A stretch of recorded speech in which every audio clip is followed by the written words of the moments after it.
Fala, Rio das Ostras! Pessoal, bom dia! Estamos aqui hoje com o nosso Papo 10, tá? Como já foi dito, tá? Eu fiz um vídeo antes. O nosso professor Anderson aí é uma enciclopédia ambulante da nossa cidade, tá? Vai nos contar aí a verdadeira história de Rio das Ostras. Bate-papo aqui com o Papo 10, com o professor. A nossa enciclopédia aí, vamos lá. Professor, vamos lá, vamos começar nosso grande papo aí. Eu quero saber, eu tô curioso aí, como nasceu o Rio das Ostras. Vamos lá, conta aí pra gente aí. Começa aí. Basicamente a gente tem que falar e lembrar de Rio das Ostras como uma terra dos sambaquis. O que eram os sambaquis? Os sambaquis eram povos originários, né, que basicamente usavam as conchas, né, para poder construir suas habitações. E, na verdade, eles criavam uma estrutura urbana baseada nas conchas, né? E esses sambaquianos, eles apareceram em várias partes do litoral brasileiro. Então você tem restos de sambaquis em Maricá, você tem restos de sambaquis em Niterói, você tem restos de sambaquis na Santa Catarina. Então, em várias localidades do nosso litoral, você tem os povos sambaquianos. Inclusive, me deu até a tristeza que no Jornal do Rio falou do abandono do sítio Sambaqui de São Gonçalo. Estava inclusive loteando, a milícia estava loteando, e aí denunciaram para a Polícia Federal foi lá.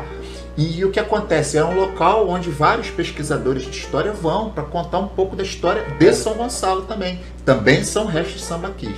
E aí uma coisa boa que a gente tem que dizer, a gente não pode vir só com notícias ruins, o prefeito Sabino, quando do primeiro e do segundo mandato dele, ele investiu muito nessa questão da história. Sim. E um dos investimentos que ele fez foi no Museu Sambaqui. Então, quer dizer, o Museu Sambaqui, que na verdade é a casa do Bento da Costa Júnior, que é considerada a primeira casa de Rio das Ostras, eles construíram um Museu Sambaqui dentro da casa.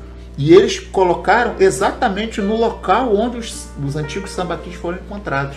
Então, a pessoa que visita o Museu Sambaqui, ela vê os restos mortais dos sambaquis exatamente no local que eles foram encontrados. E aí você fala dos primeiros habitantes, aproximadamente 4.000 anos antes de Cristo. Então, os sambaquis eles já estavam no nosso território, eles se estabeleceram naquela região, se estabeleceram no próprio Rio das Ostras, né? O próprio Rio das Ostras foi o que deu origem a esse povo sambaqui. E você tem toda aquela região ali da Boca da Barra, principalmente, ali daquela praia do cemitério, tudo aquilo ali era um grande mangue. Tudo aquilo ali era um... E, na verdade, a gente tem que entender o mangue não como um lugar sujo, por conta da lama, né? Que a pessoa associa muito a questão da lama. Só que, na verdade, o mangue é o berçário da vida. E o berçário da vida, que era o mangue, que possibilitava que você tivesse muitas ostras, né? Inclusive, Leripe é conhecido historicamente como local de ostra, ou Rio de Ostra. Daí o nome Rio das Ostras. E de vez em quando algumas pessoas fazem referência ao Leripe, que é o que deu nome ao Rio das Ostras, né? Então o nome histórico de Rio das Ostras é Rio Leripe, ou Rio Seripe. E aí essa população, ela se fixa basicamente, os sambaquianos, nessa região da Boca da Barra, ali da Praia do Cemitério. Então ali podemos dizer que é a origem histórica de Rio das Ostras. É o berço. É o berço. E na verdade o próprio mangue, o próprio berçário da vida marinha, que possibilitou que Rio das Ostras fosse conhecida em várias localidades como um local com grande produção pesqueira. Na verdade, o próprio nome ostras, você tinha uma grande quantidade de crustáceos e de ostras.